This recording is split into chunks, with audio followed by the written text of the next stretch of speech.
On the Barry Media Show now, the visionary, the inventor, the entrepreneur, and the founder, Mountaga Keita from Guinea-Conakry. Thank you, Mountaga, for this interview. I appreciate it. Now, you had been working in the banking industry in the United States for many years, and you are also a graduate of Maryland University and Harvard Law School before embarking on your journey to entrepreneurship. You left the United States to go live in West Africa, precisely in Guinea-Conakry, to pursue your dream. When some people think that there isn't any opportunity in Africa, what made you want to leave the United States to live in Guinea-Conakry? So I like to tell people here that, okay, in America, I used to make money. While here in Africa, I'm chasing my dreams. You have the choice between either money or your dreams. Some people dream about money, but to me, money is not a final thing. The final thing is achieving really things that matter, things that can impact people. And where can I impact people? When I was in US banking, Bank of America, Wachovia Bank, BB&T Bank, SunTrust Bank, I used to like one thing, not my paycheck at the end of the month, but more like the impact I had on my customers when they say, thank you, sir, for going beyond what you should do. Well, in Africa, that's what I feel I'm doing. I'm going like out of the box here. I'm having more impact than in America. So impact does matter to me. So All next on the Barry Media Show.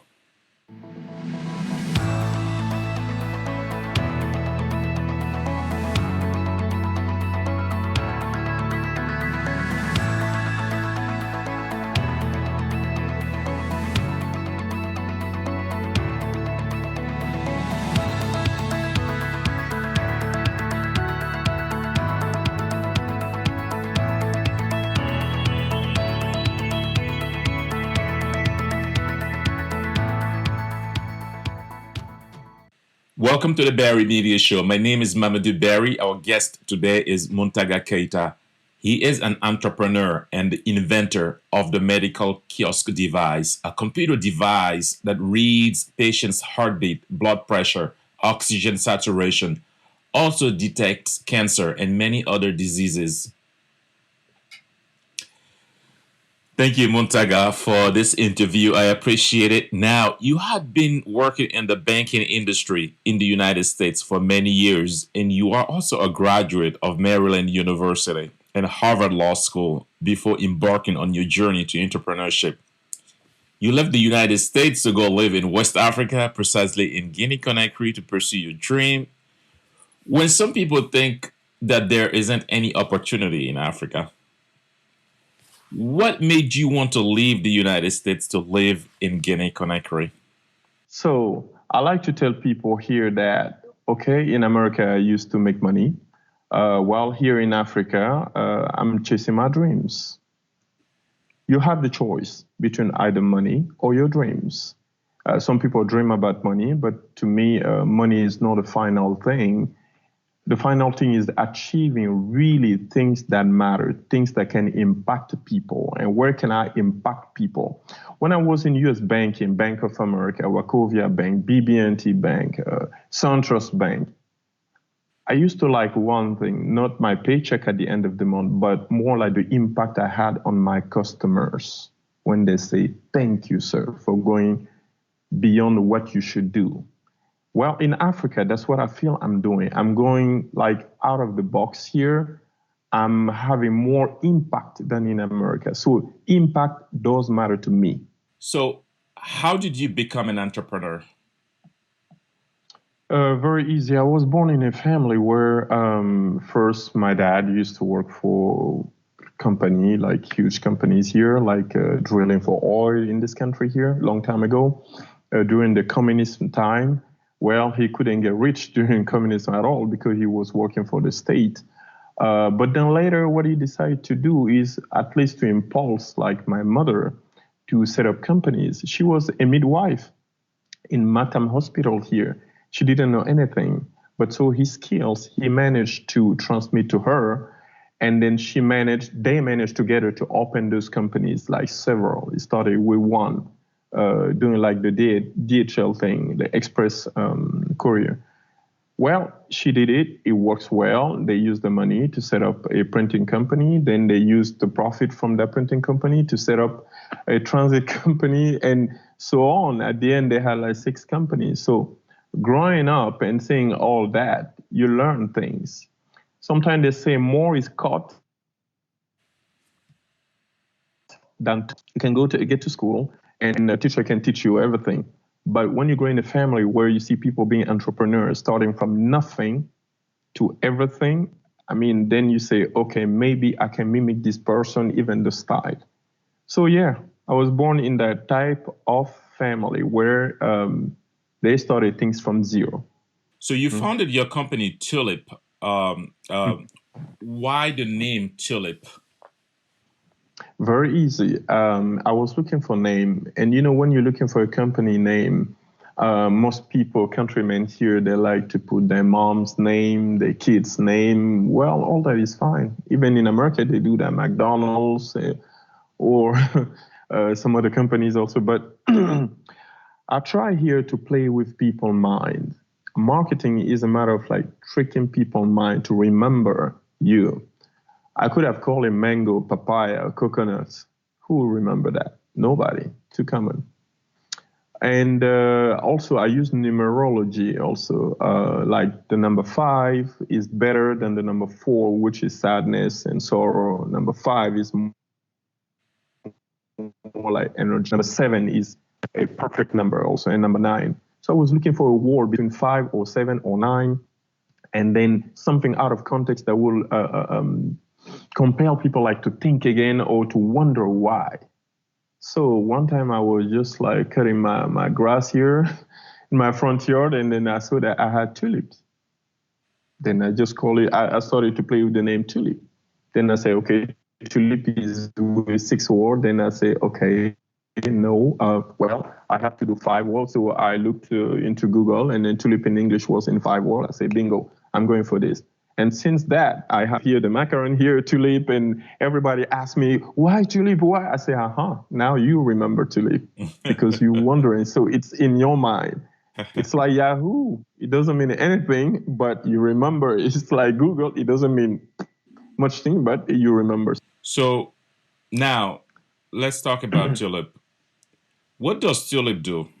Yes. I say we manufacture technologically advanced solutions for our local and continental problem. My focus is more local and continental Africa. And then we may extend to some other developing countries. Fine. Those solutions can be tangible or intangible. They can be tangible in a way of like the kiosk that we're building. We're building them physically. We also have other technology, like in our portfolio, more than 8 or 9 other technology waiting to be out. So far, right now, in the last 2 years, we only got out the first technology, the interactive kiosk. And that interactive kiosk has 7 variants now. The other 9 technologies, like waiting in the portfolio, we will unleash them like every couple of years, one every couple of years. But each one has several models also. We have those tangible like products, but we also have intangible, for example, like the software that we put into those machines are special and specific to us. Those are like multimedia software, meaning you can read each icon, the name of each icon, but you see also the image on the icon, which is still okay, but you hear also the icons. So you have the audio, video, and sound, audio and videos like with it. That will push or pull the 70% of our population who are not literate. Because Africa is about 65 to 70% people who didn't get to school. They can't read or write. So I designed the software in a way that anyone can manipulate the software and listen into their own native tongue what is written there, because the audio is embedded also. Because right now, everything done in Africa about like the digital world, when we talk about, yes, we have this application, this software, blah, blah, blah. It's all just for the 30% of Africans or 35% of Africans who went to school. Why is Facebook more popular here than Twitter's? Twitter's you have to read, and you don't have a lot of people who can read and write in Africa. Why is Facebook popular? Because you don't need to read. You just snap the picture, you just put on your page, and that's all. You don't need to read anything or to write anything. That's all. So I use the same concept, using native languages into the software, using images, icons, so people can navigate, get the information about Article 10 of the Civil Family Law, Article 20 of the Criminal Law. No, now they can just go click on that, navigate, and then listen into their own language what it means. It's more inclusive. So yes, we have those tangible, the physical product, and intangible, the software.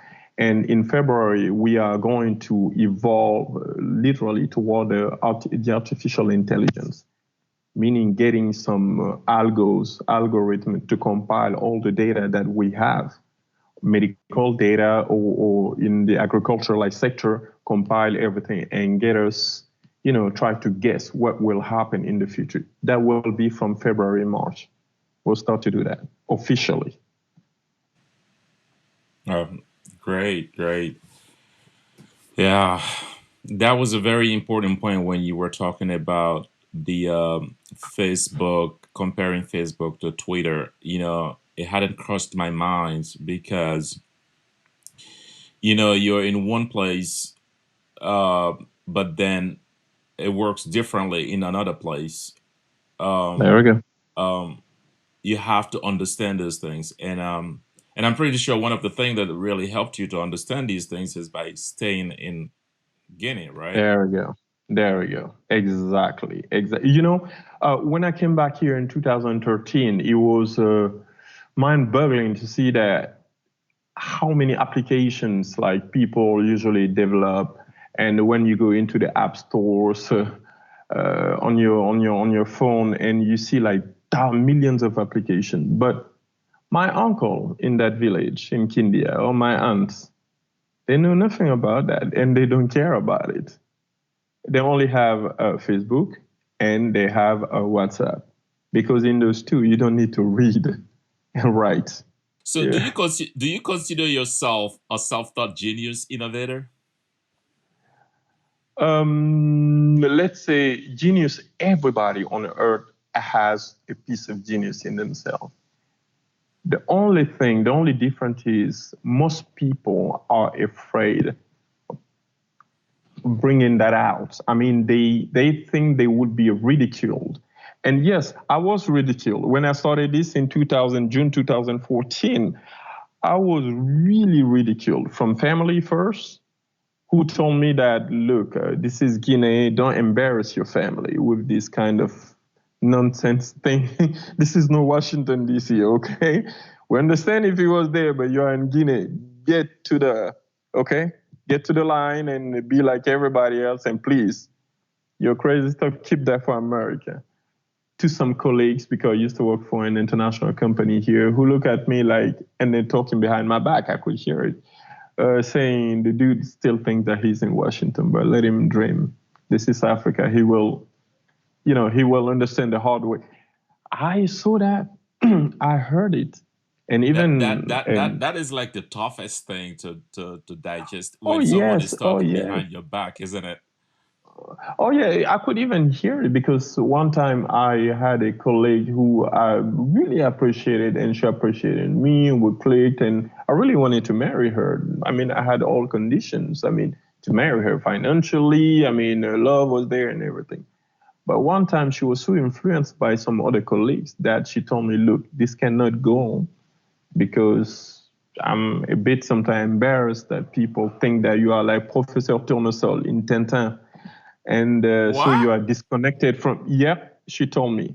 You are like Professor Tournesol, they talk on your back, and from here to our main office in Dakar, those people, when they came here, you talk about quantum physics and things. Look, you are too space for me, and I don't think it's going to work. Oh God, Yes, that's a I was terrible so thing to think. happy. That's terrible. Uh, but it's fine. You just have to swallow your spit. But I was happy though, like in last June, because now she works for the World Bank, and their boss, the vice president of the World Bank, came. I bet she didn't even have the occasion like to shake his hand, but that guy came straight to into my factory with all World Bank directors throughout Africa. They all came at the same time in a private jet. And they came to see the President of the Republic and straight came to see Tulip Industry. Yeah. So I'm just doing what I have to do. What people think, I do not really bother myself for thinking, no, I'm just doing what I'm doing. We have issues. Somebody has to resolve it. I mean, some people think that starting a business in some part of Africa can be very, very difficult. But I can understand you must have gone through some challenges. What are those challenges when you went through starting up your company? To be an inventor, you have to be crazy, half a percent. So I admit it, because you are like a base jumper. Base jumping, you just come in there like on a cliff and you jump. Okay.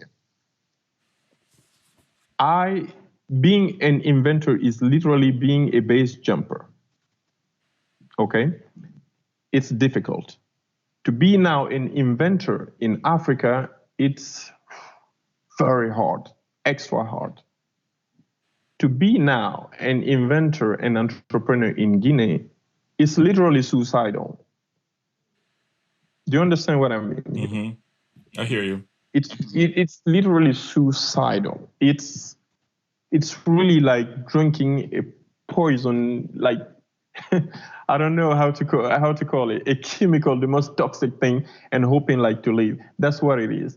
Because everybody, from your family, from your friend, outside, I won't even name it, I won't even tell you. They all want to like put you down. They will tell you literally, please wake up and smell the coffee. This is Africa. You cannot do this here. It's not gonna work. They will tell you literally. And I heard that maybe 50 times here, at least. It started with my family, then my friends, then everybody else. Now things are working. People now are calling me genius. And I keep telling them, there is a fine line between a crazy person and a genius. But you guys love to call people crazy first. And then when they succeed, you call them genius. No, I'm still the same person. I was tired of fighting. You fight everybody, government, taxes, companies who don't trust what you are doing because you are African.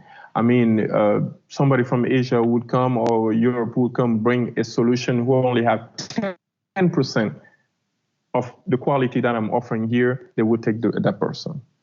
But here it was hard. But then that day, that morning, when I was really down, saying it's too hard, I can't anymore. I was about like to fire 35 people walking there and saying, I can't, I'm just gonna sell everything. Then I read on the Facebook page of my company, like more than 10 people. One guy just wrote, sir, thank you for everything you're doing. You are an inspiration for us. Please don't stop what you're doing. You don't know how much it's important to us from far. When I read that, I was like, wow, this person doesn't know me physically. I don't know this person, but this person saw my work. So my work has an impact on people.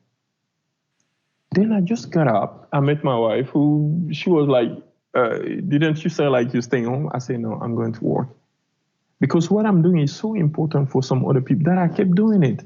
And I'm still doing it. Don't take negative things as, things that will like stop you. If you do that, you're not going to succeed in life.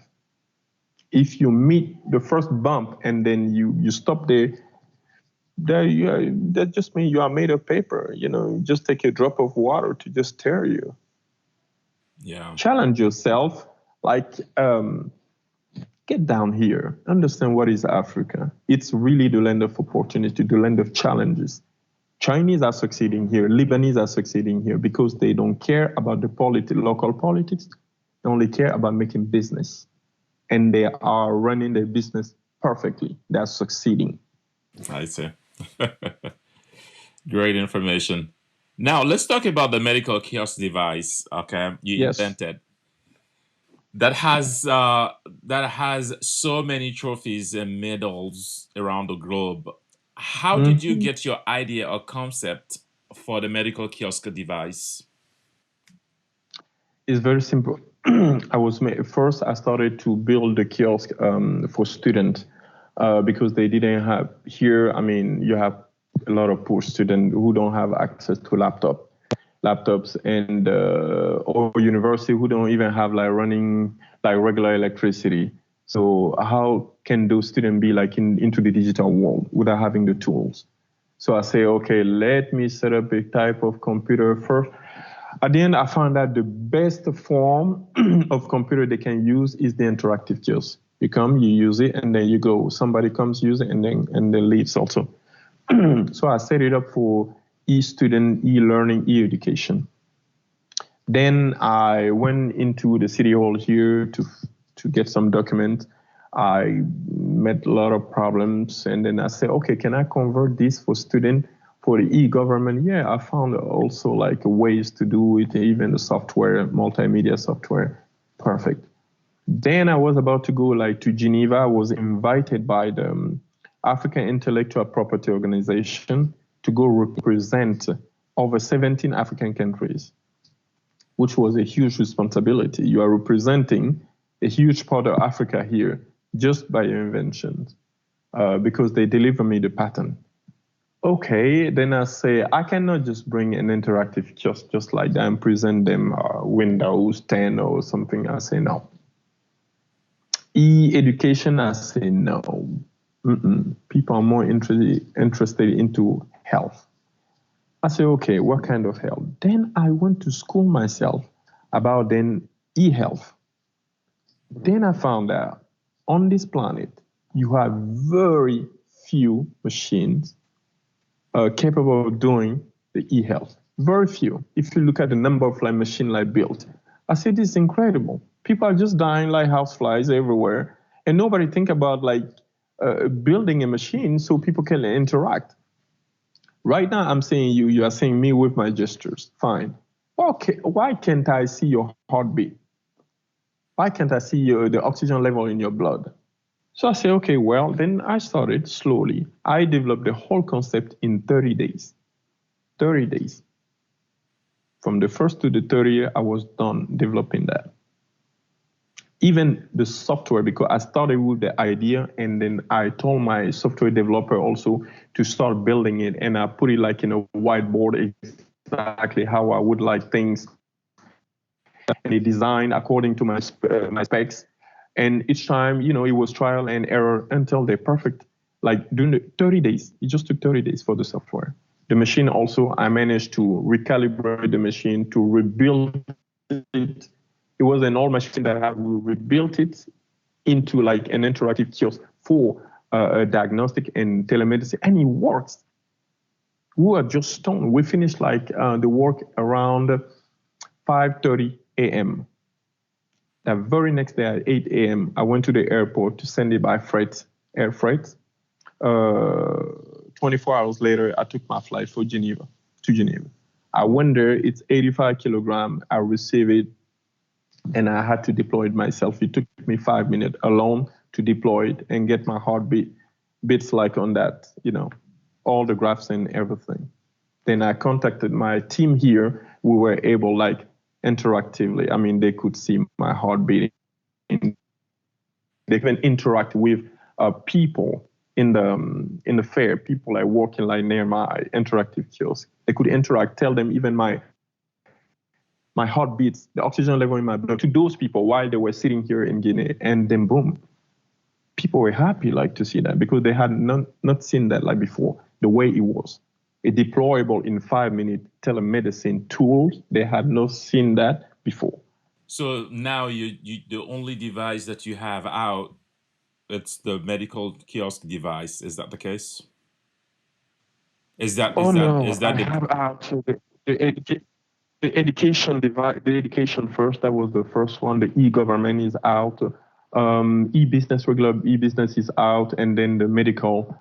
kiosk also is out, but the medical kiosk just took over the whole thing. I mean, that's why people don't even notice that. I was doing other things before that. The medical device, the idea really came because of people dying in my family, but also I had to go to Geneva. So I did it, and boom, it's like having like many kids and your last child is Michael Jackson. And then boom, it just becomes like more famous than the other one. That's what happening. Yeah, interesting because you're more famous for the medical kiosk device because Yes, yes. not many people know about the other devices or other computer programs that you have come up Oh, with that yeah. could help other people that are in other fields. You're Exactly, known for the exactly. medical kiosk device. And people don't even know about also the shuttle that we are designing also to scan the railroads and to find obstacle or to find if there are cracks on the rails. And it's totally autonomous with algorithm. It could like move at 120 kilometer per hours. You can tell trains 2 miles away if there's an obstacle, if there is a crack in the rail, in the rails. I mean, nobody knows about that. Nobody knows also like we're even working. So let me ask you though, everything you have done so far, are they all on the market right now, or is only the medical kiosk device that is on the market right now? All luck, it at the same time occurs. The type of customers like we're having are more like international institutions. So those are like large. That's what we're dreaming of. You want the big customer. But at the same time, when you get a big customer, the curse is like the big customer takes time in order to materialize, like orders. Meaning, usually they have to send to the bidding process before buying anything. But since we have the pattern, they have to bypass that bidding process. And in order to bypass the bidding process, they have to go through a lot of other processes to justify why they're bypassing the bidding process. So that's why with the World Bank, for example, they need over 2,000 kiosks just to start, okay, for agricultural purpose. Well, after that, we have the World Food Program. They need over 1,500 also interactive kiosks to put in schools and everything. Those are very large orders, which is great for us, but unfortunately, it takes time to materialize them. Now, smaller customers are coming to see us, but we don't now have time for smaller customers. But we know that we shouldn't keep like an empty space, a void, otherwise somebody else will try to fill in. That's what's happening to us right now. It's like we do not longer have time for smaller customer asking for 5 or 10 kiosks. We do not have time because when we launch the production now, it's for hundreds of kiosks. It's not just for 1 or 2 kiosks. And smaller customer usually they ask us like to reduce price. We say, why would we reduce the price? We're offering you at a price which is lower than even Chinese like prices. For example, like in France, an interactive kiosk, which is like 5 times bigger than what we're doing here, not even like slim. That interactive kiosk will cost you around 13,000 euros plus 2,500 euros per year to maintain it. Okay? Mm-hmm. 13,000 euros the kiosk and 2,500 euros just to maintain it every year, which is a lot. We will offer here around 5,000 euros. A better kiosk, better quality, and we are here to fix it, meaning locally. So we cannot go into yes, reduce the price. The price is not really an argument because anyone who buys them can just the amortization can just be done like in 6 months, 6 to 9 months. You get any price like you put into it. So yes, we got huge customers, but those huge customers take time. But we know that is going to materialize. So that's our issue. So the medical kiosk, here I'm talking about the education kiosk plus agriculture kiosk. Okay. Now the medical kiosk, what we have is very interesting. While our country here, for example, in Guinea, is they're really not even aware of what's happening. On the continent, there are 19 countries who signed with us. We have distributors in 19 African countries right now. And the distribution is starting now here in January. I planned for January exactly because I had to set up a perfect distribution channel, a lean model where we don't have waste, where everything gets straight from the factory to the customers with the maintenance done over there locally. And everything is now this January here. What are the different functions of the medical kiosk device? Okay, perfect. Just imagine that kiosk deployed right outside in the street with a doctor. Connect your finger. We can get your straight on the screen, 19 inches touch screen. We can get your pulse, heart rate pulse. We can get the oxygen level in your blood, which is really important to see if your lungs are functioning like well. Heart rate also, we can get the graphs also, so we can see the tendencies. For example, if you have ate that day, if you are still young, or if your heart is pumping, the valves are opening well. All cardiovascular related disease can be diagnosed by just that function, okay, the pulse and oximeter. Now we have thermography, a thermal camera. Thermography in the past was more like a military-like technology, but now it's into civilian and also into healthcare. With that thermal camera, we can, on your body, detect more than 30 points of temperature. Sorry, meaning before you continue on that, so the pulse, so yes, how do you get the pulse? Do you use your finger to put it where? Like I'm just curious. There is a clip in your finger, and then you can see the blood flow. Exactly. So you just put your finger on the clip. It just lights. Just on the clip. The clip has a light and then sensor. Okay. Wow. And then it sends out these information on the device. Information is sent on the kiosk. And whatever is on the screen of the kiosk can be shared with another doctor, locally or internationally. It doesn't matter, in real time. It's like we are talking here, they see your screen sharing. Okay? So it's not the raw data we will transmit, it's the screen sharing of the data on that screen, on the screen of the kiosk. So meaning you cannot really steal the raw information here. You can capture a print screen, but you cannot steal the data, okay? The data stream stays locally. You only see the image of the data like in real time, that's all. It's like if I take any picture here, I'll show you this right now. You can see it, but you cannot steal it. You understand? Yeah. So that's how we protect also like data when it comes to that. That is just one function. Thermography is very interesting today because in the US even, or European countries, it's starting to be used for early cancer warning. Well, thermography is not a standalone solution to detect cancer, okay? Let's be clear on that. But with thermography, you can detect the hottest part on your body. For example, if I take a regular thermometer, I put on your body, I will detect a regular temperature, fine. In Celsius, it's like 36, 37 degrees Celsius. But if I use thermography, on your thermal image, I can point on the head, it can show me 36 degrees, here 36, 36, but maybe here on the nipple, or near the nipple here, it could show me 37 something, or 36.9. Then I can zoom into that part. It can show me exactly the difference of temperature on my body and show that that part is a little bit hotter than the other parts of my body. When you see that, it may mean that there is more blood flow there, and we know that tumors colon to blood. Then you can go look carefully at that part through mammography to confirm if it's cancer or not. After mammography, you can go to a biopsy. You take a part of it, you analyze.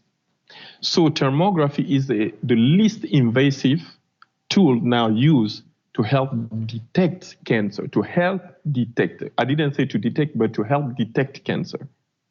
And also with that thermography, I can have 10 people, 20 people behind the kiosk and touch on the thermal image on the screen, touch each head and tell you 20 yards away, 30 yards away, 50 yards away, the temperature on each person. Can you imagine when Ebola happens, what we can use with that? It's already used in airports, even in the US, to detect people who are stressed or not, to see if there is a terrorist or not. It's already used for that. In all airports here, they have like a bigger camera, of course, like used also to see if somebody has like a higher temperature than other people, to detect if there is no maybe Ebola virus. Well, I included everything into that kiosk, embedded everything there. That's the second function. One of the important function is the tensiometer, like to check your, how to call it, your blood pressure. Very important. But another one is like the microscope, magnifying 2,500 times. That microscope has an HD camera, okay? It's a trinocular connected straight to the kiosk, meaning during a surgery, for example, the surgeon can take just a piece, he can just perform a biopsy, give that to the lab guy. The lab guy can be analyzing in real time. Images of his analysis can be on the kiosk at the same time. And that image shared, for example, with the CDC in the US or another agency in France or in Italy or in Ivory Coast in real time. So that microscope is here to get the real-time analysis of any chunk, any piece of a human body, or get many doctors to be like, or student, for example.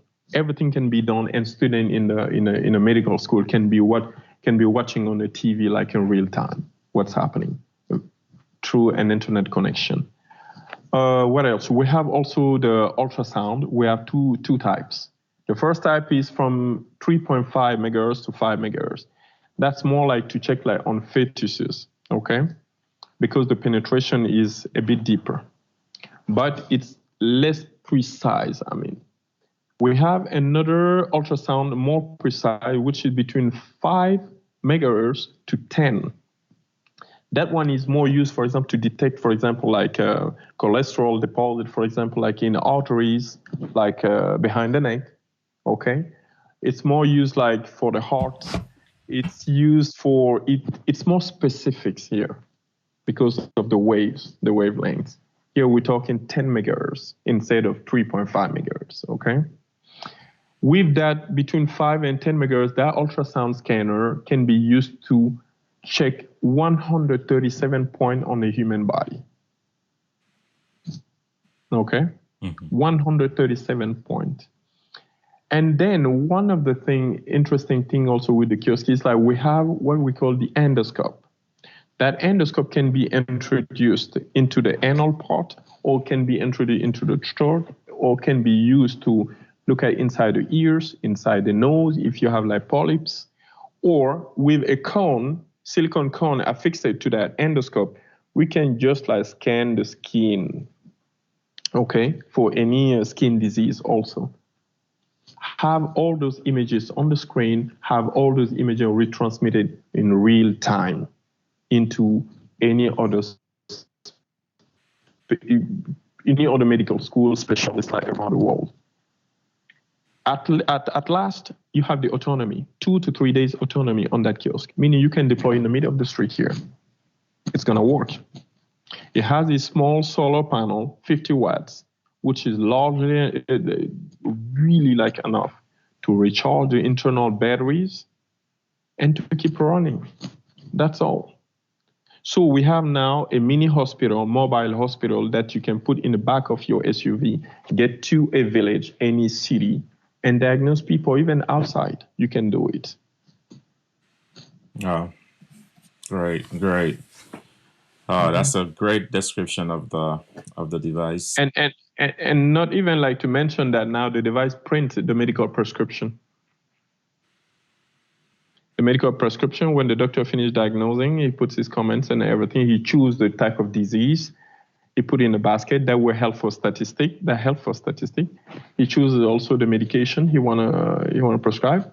That also goes for statistics. And then at last, the system has to confirm. He confirmed, and then the medical prescription is like printed. You have the name of the patient, the date, and then you have a QR code.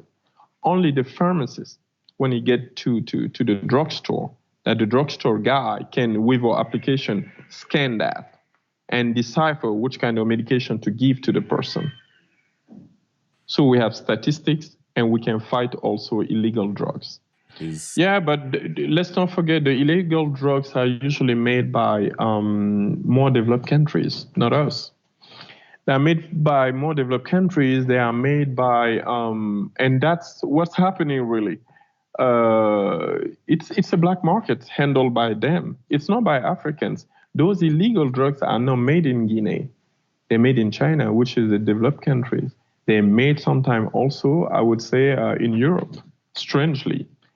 Being in this business, I found out, for example, that if you take Doliprane, made in France, the one sold in France has been checked thoroughly, okay, through a lot of testing.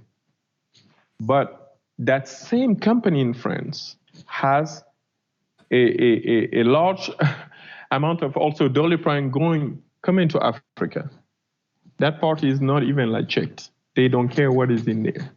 It's like the garbage of whatever they're doing sending here. And that is happening in France. France is a nuclear country. It's a developed country. So when they talk about China, sometimes I laugh because themselves, that's what they're doing to us.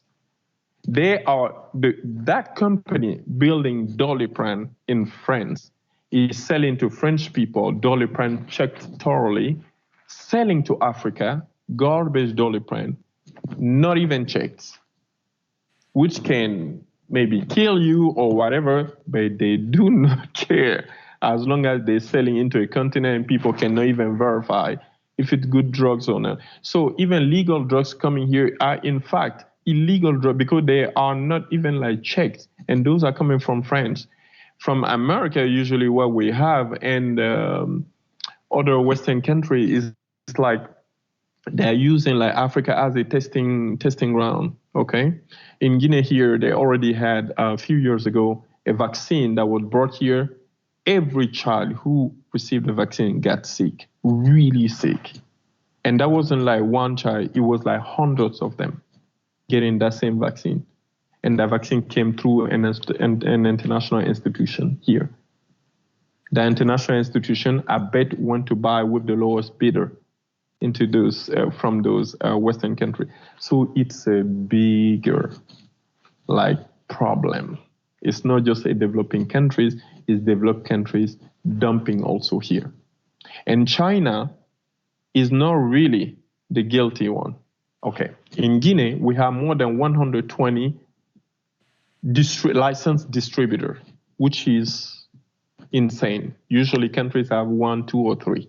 We have 120 plus distributors.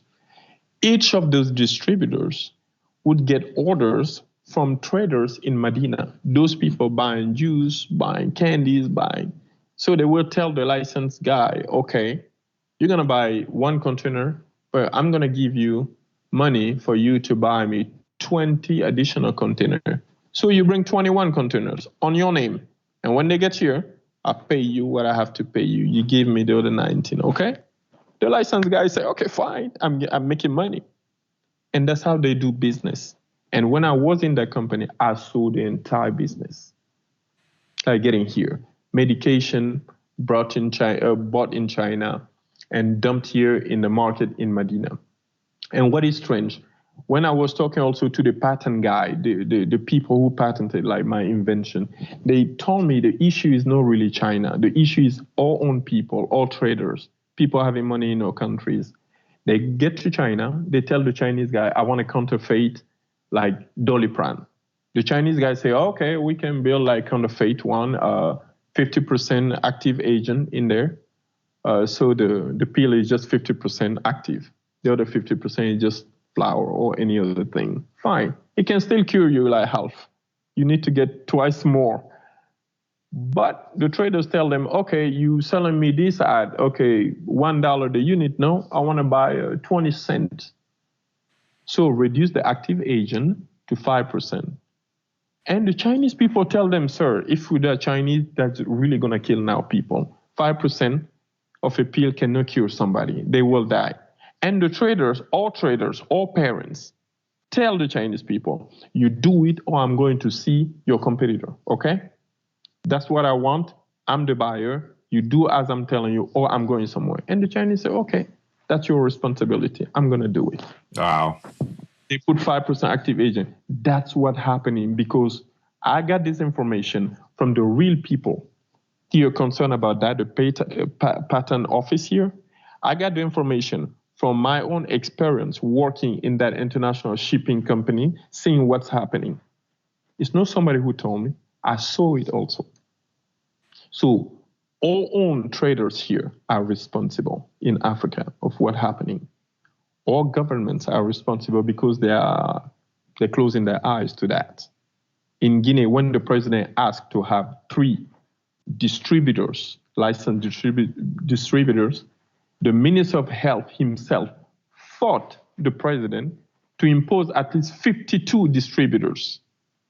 And who will be in those 52, those selected 52? Those people started now bribing, giving money to be in that short list. Well, that minister has been removed recently. You see? So the problem is bigger. It's first us. We are the guilty one. Second, our government. Third, Western countries. Chinese are just producers. They will produce anything you want in China. So most illegal drug dealers, when they take their retirement, they get into illegal drugs deals. 1 kilo of fake medication is more expensive than 1 kilo of cocaine today. So the market has shifted. Why would you go bother yourself into illegal drugs? Why? Why you can just get like fake medication and then it goes away?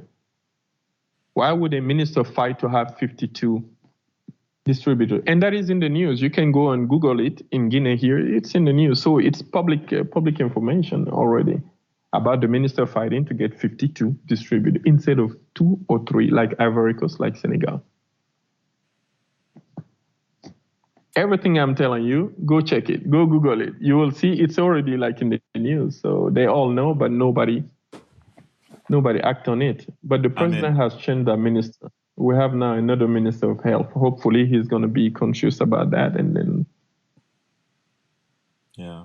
And it's very important what you are doing, the work you are doing also. I want to point that out because here you are making people like understand what's happening by interviewing somebody like me and then other people also. And what I do sometimes when people contact me, I try to see, also look at their degrees and what they're doing like abroad. And then I talk to them, very interesting people, for example, like you. I'm really happy to talk to you so you can wake other people up because all coming together, we can change things. So I know this is maybe a rhetorical question about the device, about the adult literacy rate in Guinea, especially also in all Africa. And I also know that you've mentioned where you incorporate different languages of Guinean languages. Are you incorporating other languages of Africa too? Of course. Or like you say, our market is mainly Africa. Then it could extend, of course, to South Asia. It could extend also to South America, developing countries. You see, developed countries already have their devices and everything. Fine, we're not going to try to compete against Siemens, against GE or other things. We are just going to solve all issues here. So the device right now, why I postponed the distribution to this January here, it was to set up those distribution channels. Now we are into 19 African countries.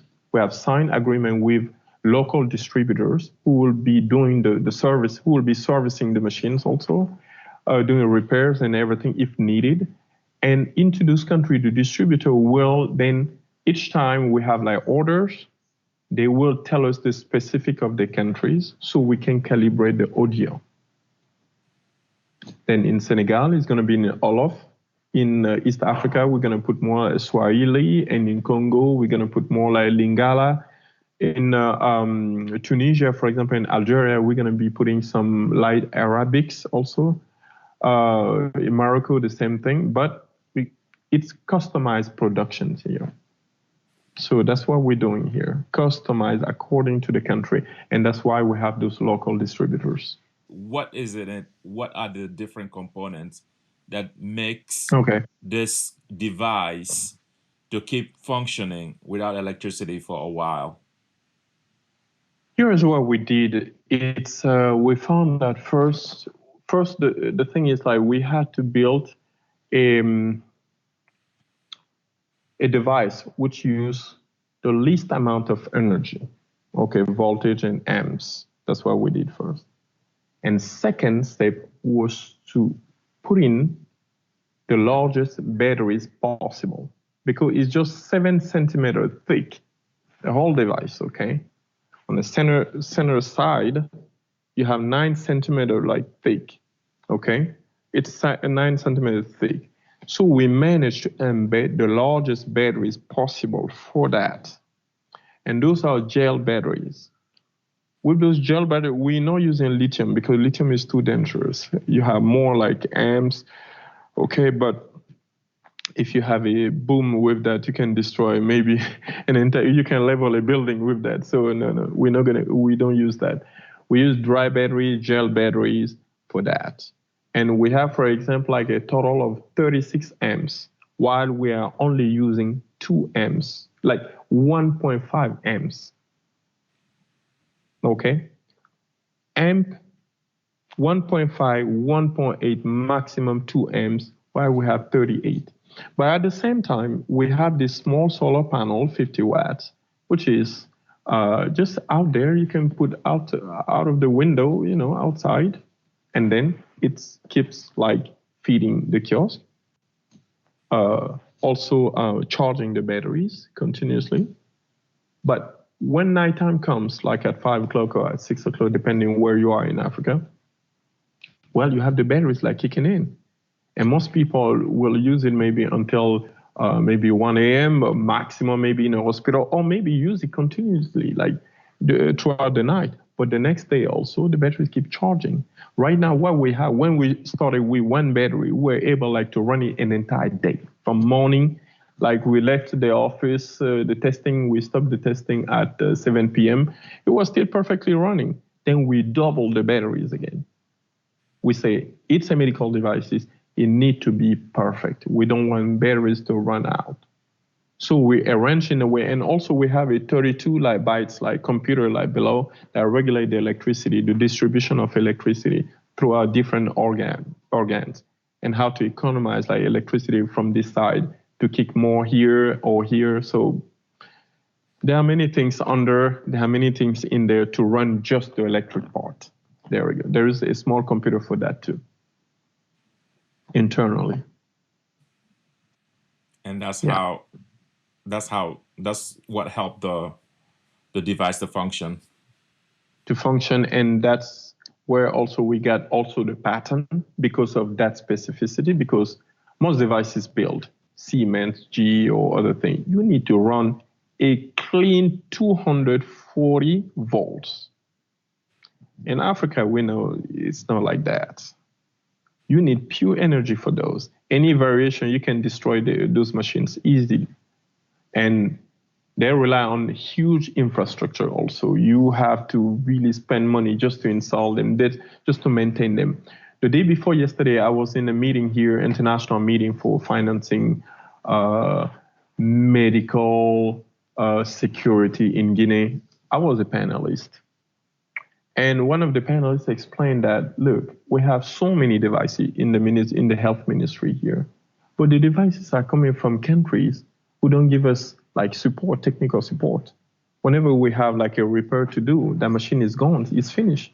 So we have tons of machine there. I told them, hey, source locally. We are here. When something happens, we are here. In those countries where we distribute, we have a distributor and a trained maintenance like team. They will go do the maintenance line locally. But when you buy GE, when you buy Siemens or others, I'm sorry, you have to pay for that repairman coming from England, from America. You have to pay for hotel. It's more expensive. Source locally, source with us, and then you will see. That's all. So, what are the different departments do you have in Tulip? Okay, we have first in the basement we have part of the first we have operation department. Operation is divided into the welding department and then also like painting department and electric engineering departments. We have a 3D also design and printing departments. All that is into the operations. And then we have what? The marketing department. But what they do is not like running out to go look for a market. No. They do more like data analyzing like data to find out exactly where we are needed the most. It's more analytics, okay? Marketing analytics. That's their specialty. And also social media, infography also. And then we have the finance department, finance and accounting, that is small. It's just like 3 people. And then we have IT department. IT department is divided into 3. We have more like the networking department. And then we have also development departments. In the development, we have different sections. Those specialize in Java, those specialize in Python. Those in Python collaborate with those in R&D. And then now we are attaching to that the AI department, setting up an entire department for that with a lot of rooms where they can, be quiet and developing their algos. That's why we have, but we have also another department which is more like logistics with the trucks and to go deploy maybe in Senegal, in nearby like countries. We have that department also. I see. So do you have any partners in Guinea or outside of Guinea? Absolutely no. At first, I say, as an ex-banker, I know exactly the financial what they like. I say, no, I'm not gonna give them that. So I did everything myself. My father is the strategy director, my main consultant. He has 10% of the company. I have 90% of the company. But now I'm ready to open because the seed money has been invested. Now it's up and running. We have contracts now coming, pouring in. We have the patent. Now we can have like partners. So you're interested in getting partners now? Oh yeah. We're even working with some investors right now in London who want to like join in with between $50-75 million. We're seeing investment. That investment will help us set up another assembly plant in Kigali and then in Cape Town, because we want to expand fast. Okay, this is not just a Guinean solution. This is an African solution. Hiring also now, I hire throughout like Africa. I have people from Benin here, from Ivory Coast. I'm trying to have Senegalese people. I already have my user X, especially from Tunisia. If they're African, I'm interested. This is no segregation toward like other continent. No, I just want African people also to start now doing things on their own. Of course, we welcome any advice from other continents, but we want to have the hands-on now. It's our turn now to start building things. You are talking here multi-million dollars, the hundreds of $millions at once per customer, but it takes time. So the thing is just to hold on to not die before those customers pour in the money. If we have $100 million right now coming into our account, why would we get like investors? You see, we could just like run like on our own because we have rolling funding here. Yeah, makes a lot of sense. Yeah. So the idea behind manufacturing these medical devices in Guinea. So do you find it to be cheaper manufacturing these medical kiosk devices in Guinea, or is it by choice manufacturing these devices in Guinea? Okay. What's happening right now, the country that everybody thinks like they produce in a cheaper way is China. Today, the Chinese guy is not the guy from the Mao Zedong like generation. The Chinese guy today is trying to get a Mercedes-Benz, the latest Maserati, or things like that, or a villa. They're no longer taking like small like wages. They don't want that. And China is forced today to go produce even in India, where because of the caste system, you still have, low wages. You have people in India performing like miracles, just pay $100 per month. Okay? That's why I'm saying, I said earlier, Africa is the new factory of the planet. Producing here is better for us. It's a matter of we produce cheaper than in China. But second, it's also a choice, teaching our people to produce, to trust themselves, to be confident that, yes, we can do it. If I did it here in Guinea, matter of fact, around all the countries like around Guinea, you have Ivory Coast, you have Mali, you have Senegal, a little bit far, you have Niger. Those countries have running electricity almost 24/7, not us. Right now I'm here, I don't even have electricity, okay? But yet, we Guinean, we managed to build that here in Guinea, and we managed to go kick some other product, beat other product in Geneva, product produced in China, in France, in Russia, in America. We had 4,000 products brought into that invention fair. And this Guinean product, African product, won the gold medal of the Salon de Genève in terms of technical innovations, okay? We won that gold medal. We won the gold medal of the French delegation, French inventors, and we got the prize Leonardo da Vinci of the European Inventors Association among 4,000 people. They were Americans, they were Egyptians, they were Guinean and Gabon.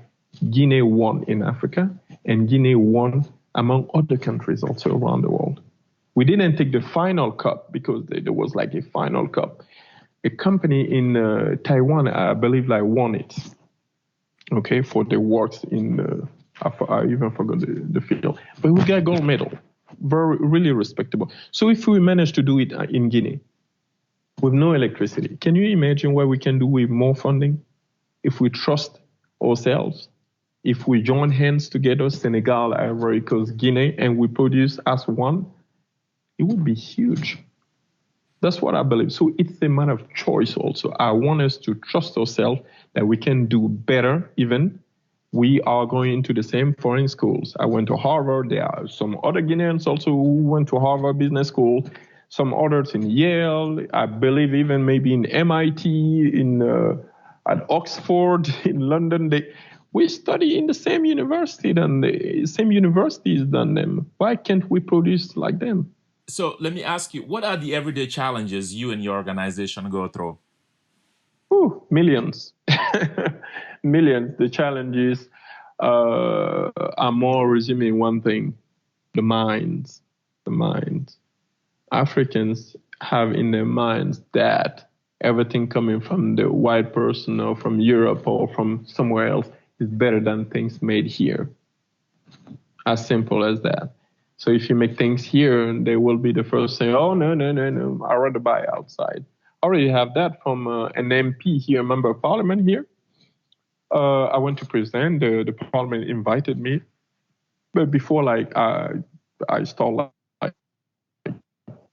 talking, I was in the lobby with my machine showing to other MP. He came quietly, my team telling me, what is this? A young MP. Introducing my machines and everything. You say, well, I like to purchase my machines in France. It's they have more quality. I say, well, His Honor, Excellency, if you go by in French, look at these young people here building this machine here in Guinea. But you are telling us you prefer going to France. Don't you think that is bad for economy even, or for people? For youth, it's like, oh no, me, I just prefer their buying. So the guy just came in front of me and my team members telling us straight, I don't like what you guys doing. I prefer buying over there. That's what he told me. Well, later I managed to get some other MPs coming, and while he was standing there, he maybe forgot that he said that. I brought that back. Other MPs just almost hanged him. They almost like, really, he was really embarrassed to say that, because they really look at him as the most ridiculous person on earth. Then I went, and when I started my speech, I just said, thank you for inviting us. One thing is sure, we don't want any donation from the Guinea government. We don't want it. Everybody look at me. I say no. I say inventors, entrepreneurs like to sell their devices. So just buy our devices because of the quality. If you find that the quality is there, buy them. And by buying them, you are supporting us. If you give us any donation, we will be then lazy to improve our quality. So understand this. Donation weakens people, weakens entrepreneurs. Do not donate to entrepreneurs. Help entrepreneurs by buying what they are building, product or services. That's what we want, because we are so accustomed to donation from this country, this country, this country. For just one laptop donated to one school, you will see that at our national TV. I say we don't want that. We need to produce, and we are producing. We are winning gold medals everywhere else, like on the planet. Just buy your device. You are the one who are supposed to buy it first. So the main challenge is on mentality. The mentality can be from the person who never went to school, to the person who went to school, to a member of parliament, or to a minister who decides just to not meet me because I'm Guinean, he doesn't care. I could not bring him anything serious. That's in their mentality. Okay? That's the main challenge, nothing else. The rest of it are just challenges like in any other countries. But our main challenge is our own people downing. I mean, for them, no, the Guinean cannot produce like this. Or maybe he's cheating somewhere. You should see how many people or company, when I tell them it's built here, the first thing they ask me, oh, we want to get into your factory and see. I said, please be my guest. And when they come, they usually leave, jaws open. How can I say, well? How are you measuring the progress you are making? Very easy. I use a CRM, customer relation management software. We have everything in there. I used Bitrix 24. Salesforce was too pricey at first, so we used Bitrix 24. Where you have now algorithm in there, even the stress level is measured by task, the number of tasks, the quality of the execution, the timing. So everything is quantified in that software. For every single employee, I have numbers. I have quality. The level of quality, everything, even the stress level is assessed by the software. It might not be 100% accurate, but at least we have it. We even have in there like company pulse. It tells us through graphs from 8 a.m. to 5 p.m. the tendency at what time everybody is like on the job versus where almost nobody is like working right now. So what is the process or processes you are applying right now to scale your business? To scale up the business, long process. First, what I did is to the representations, distribution channel around 19 countries. Once we have it, each country has a volume, a number of orders per month. And with those orders, that's how we intending to grow the company. Because we found out first that in Guinea, we cannot grow the company as we want because the market is very limited. Then we say, okay, we're going to produce for Africa. So we are scaling it up right now to 19 countries and then well beyond later. I hope 54 countries in the next 3 to 4 years. The 50 or 54 countries, I believe. There we go. And to scale up production, well, we need more modern tooling, like I told you, the welding robots and things like that. So right now we are working with the British investors to see how much we can get, 50 up to 75 million, without giving our neck, Yeah. Yeah. So what is your future plan for Tulip? To be the most known, positively known high-tech company in Africa, more than Apple, more than HP. And usually when I say that, people smile. I say, look at this. My aunt and my uncle in a village, I like to use that example. They don't know and they don't care about Apple or HP. They don't know. But if they manage in those villages to get to their local doctor who has the medical kiosk, and they ask him where this machine's from, and they say this is from Tulip, it's our own countrymen who built it, then yeah, we will be known even in the smallest villages in Africa. Is to be the best company, the most well-known, positively well-known in Africa. Boom. This is our continent. This is our land. We are getting it. We are not asking. We are getting it. So what piece of advice can you give for anyone out there who wants to become an entrepreneur? Well, find first a problem. Everything starts with a problem. Find the problem. Find the problem that bothers so many people. Find a problem. When you find that problem, you try then to find the solution and then quantify how much you would get if you had the solution. One example, one ship came to the port, to the harbor. The ship had a perishable goods in there, I believe sugar powder. The ship broke down. And then they say the goods in there, the perishable product, would cost like millions of dollars if they had to lose that. Okay, it's perishable product. They found one guy who said, I have a solution. They say, okay, come show us. The guy came. The guy's like, give me a hammer. He came with his hammer. He bought a hammer. Okay.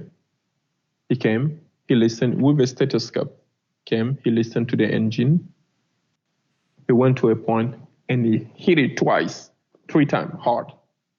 Then he called on the walkie-talkie. He say, tell the captain to put on. The captain put on and the engine ran fine. Everybody was like so happy. Then he said $10,000. Then the captain said, oh, holy moly, no, we're not going to pay $10,000. You just hit it like 3 times and you price it. He said, no, $10,000. That's all. That's my price. I don't care about it. That guy just bought a hammer, maybe $10, hammer or $5. But charge $10,000 because he had the solution to save millions of dollars. So what is $10,000? It's nothing. So find the issue, find the solution, put a price on it, sell it, and then be stubborn. Because most people will tell you that you are crazy, it's not going to work, it's not going to work. The day you say, okay, you too, it's not going to work, and you leave that idea on the side, they will pick it up and go make money on you. Find the problem, find the solution, put a price, protect yourself if you can get a patent. If not, cover everything through legal documents also. Legal document, very important, and be stubborn. Just be stubborn. The most successful people are not successful like overnight. I mean, the real success doesn't have any elevator, any rockets, any space shuttle. No, it's the stairs. You will take the stairs, you will clash, it's going to burn you. You're going to feel it. You're going to be depressed. You're going to be sweating. It's a lot of blood and guts. But you will succeed. That's the thing. Mm-hmm. So before we end this show, is there anything else you want to say? Just get back to Africa and then just like keep running like things. Stop finding excuses. Oh, yes, I have my kids at school. Me too. I have kids at school there. I have my kids at school. Yeah, my wife doesn't want. Yeah. That's what I call comfort zone. And comfort is the greatest enemy to progress. You can stay in your comfort zone, then don't complain 10 years later. If you see your friends having progress, being better than you. Comfort is the enemy of progress. Once you are comfortable, more than 24 hours, more than 1 year, jump into another challenge. You may decide to stay there for XY reasons, fine.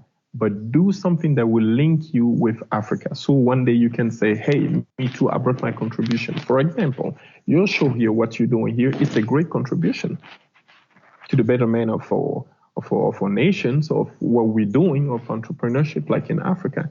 Excellent. Yes, things like this, okay. But please do not just be like in the 9 to 5 jobs abroad, thinking that life is great here. I'm able to send $100 to my parents in Africa. Oh, matter of fact, those people, they love that for you to stay there. So you can bring 100 sometime. They tell you to upgrade to 200 sometime. Oh, to 300, because everybody is sick here. But believe me, they are better than you here in terms of health.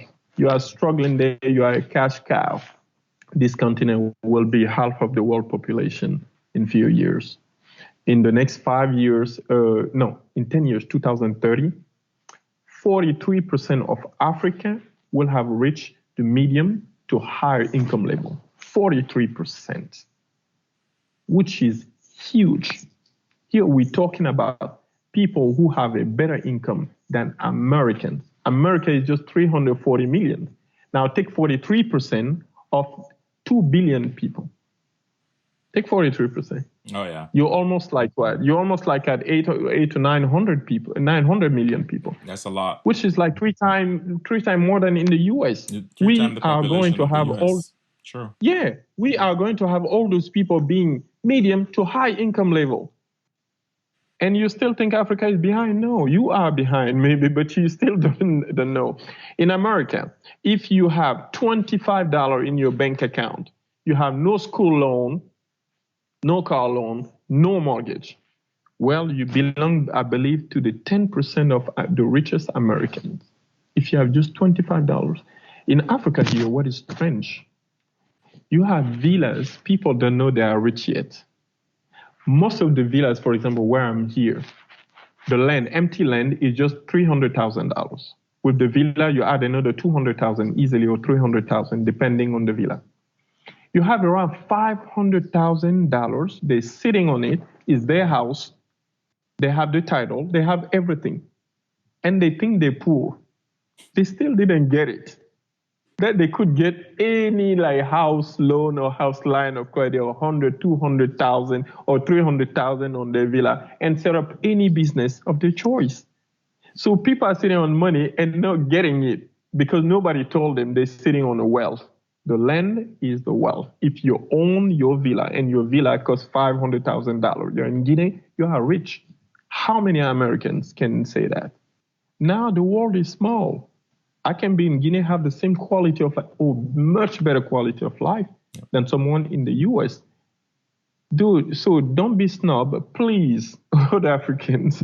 Don't allow yourself to be snob because a person living in Africa can snub you, okay? Just understand that. Senegalese have understood that. They build new cities all the time. Even Akon City is being built now. Lamnegio is being built now. They understand things. They get it. Guinean people, when we get money, usually we go to Dakar to buy land, Ivory Coast. In Dakar, the most beautiful part of the city in Dakar is owned more than half by Guinean people. Why? So usually on my show, there is always a segment I call Share Something About Yourself. So I ask you some personal questions. About myself. Are you ready? Yeah. Go ahead. So what is your passion in life? Building stuff. Research and development. That's my passion in life. Music and martial arts. That's all. Whatever can make me progress in life, yeah. Who is your role model? Well, the first role model internally is the mom and dad. Mom is my father is a doctor in quantum chemistry, chimie quantique, from Germany. So, but he decided to come back home in the mid 70s. And the mom also from midwife, she went into entrepreneurship, and then she really succeeded. So the two people, they really inspired me also to start from zero to everything. But externally, the one I love the most is the Richard Branson from Virgin. He is a lovely guy, delicious mind also, because from nothing he built everything, and he's always, you will never see him in suit and tie. He's always into space, into those balloons, into aircraft to get into space. I mean, that's the kind of guy who really live up to the to his dreams. I mean, trying to make things happen. Then lately there is like Elon Musk, also the same thing. No matter the adversities like he's facing, into that. He's really into that. You really see that it's not the money that he's interested. It's more the passion, making things happen, dreaming so big that I mean, you wake up like it's a nightmare. So externally, Richard Branson, Elon Musk, right up there. Great. So, what is your definition of success? Success is doing the best you can, as in many ways as you can. It is solving issues to have more impact on people around you. Without impact, you are worth nothing. It's doing the best you can, as in many ways you can. It's solving issues, your surrounding issues, to have more impact on people around you. That is success. It's not getting the most money. It's not getting the best car, the best houses. Those are good, but they are just a fraction of success. It's the impact. It's that person being cured, because diagnosed with that machine, giving like realistic, like real diagnosis of that person, that person, or that person child, or that person grandma, and the person looks at you and say, "Thank you, wow." For example, we have this old lady, this guy from the World Bank, really telling me that his mother-in-law is suffer from 2 strokes, and right now he really thinks that it could be damaging. If she had like a 3rd stroke, she could die. So they don't know if she's having that or no. A doctor told them here is too dangerous. He just want to confirm with my device. I say, I'm not a doctor, but here's what I can do. I can connect her and then connect another doctor in Paris that I know. A heart doctor, okay, a cardiologist. And then we did that. And then the cardiology in Paris for free. He just diagnosed that old lady here in my company in real time. And then he confirmed that, yeah, it's really dangerous. And he told us on the graph where to look at exactly what is dangerous. And yes, she has to be evacuated. When I received a thank you from them, I was happy. That's what I want. So and now, if the money comes after that, so be it. Yeah. So how accurate is your machine? That's a question I would like to. Okay. And an example, for example, when I was in Geneva during the fair, there's a young guy who came like with his watch, like Apple Watch, for the heartbeats and the blood oxygen level in the blood. And then he came, he kind of like he wanted maybe to mark or show that how inaccurate my machine was. Then he put like his device like indicated something like, I believe 72 heartbeats. Then I connected his finger. My system shows 72. Then he rise to 73. My system showed also 73. Same thing. And that was an Apple Watch. That's how accurate it is. Okay. Great. There we go. Now we are working on the interoperability of my device with other devices, meaning the X-ray machines. Those are big machines usually. When they do the imagery, we just want to connect them by USB to my device, for example. So my device can visualize the same X-ray and then send that directly in real time to another doctor, like abroad. That's what we are trying to do right now. But now we are working on a case-to-case basis because X-ray machines are from different brands. So we need to know exactly all kind of X-ray machines they have here or in any other country or any hospital, so we can, work on that, because it's a matter of drivers. My computer engineers have to work on the drivers to make them, to be able to visualize the data from the X-ray that we did not build into our device. You see? So we are working on that interoperability, but that is more on the case-to-case basis. I see. So 3 adjectives to describe yourself. stubborn, dreamers, always say no. But the no is just to challenge people so they can really fight to sell me their ideas. When I say no, you say, okay, you walk away, then I know your ideas was worthless. When I say no and you challenge you to prove, I love that. Because I see how you fight to convince you. Then most often I say, okay, let's go then for your idea, but you're responsible for your idea, no matter what happened, good or bad. And when people say, yeah, okay, let's go for it, then we go. Then I know those are like challengers. Those are like good people. I can get like good, I get like good energy from that. Okay. What is the best? Mm-hmm. What is the best piece of advice you've ever received? Abroad, time is money. In Africa, patience is money. Patience. Right. Patience is money here.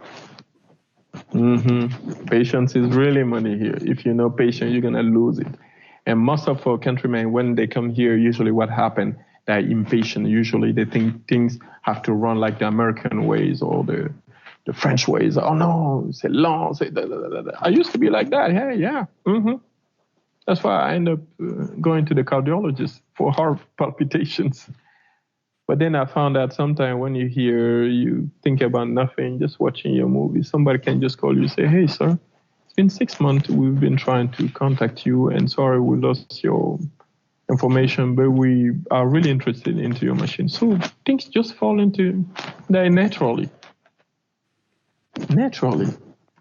So yeah, patience is money in Africa. Right. Patience is really money. So when you hear, be patient, you are in Africa. You are not in the US, you are not in France. And with patience, you will get where you want to get. And that's what, but when you manage to get where you want to get, you get richer quickly. I mean, quickly. I started with nothing. And here when we did the valuation of the company in the next 5 years, we are in front of a company that will be worth 880 million euros. When we did the revenue based on how many volumes of kiosk we want to sell, we just took like minimum numbers. We are over 1.06 billion euros of sales in the next 5 years if we manage to sell the minimum quantity that we want to sell. And the minimum is really the minimum. Oh, you see? Right. So what is your favorite color? Beige. That's why my house is painted in beige. Is there any reason why? Well, there is no reason to have a choice of a color. No. I have a reason. I'm half Fulani also, so they drink milk all the time. So vanilla comes from that, and then that's all. It's just like from the food. That's all. Hey, thank you, Mountaga, for a great interview. Thank you for sharing all this information.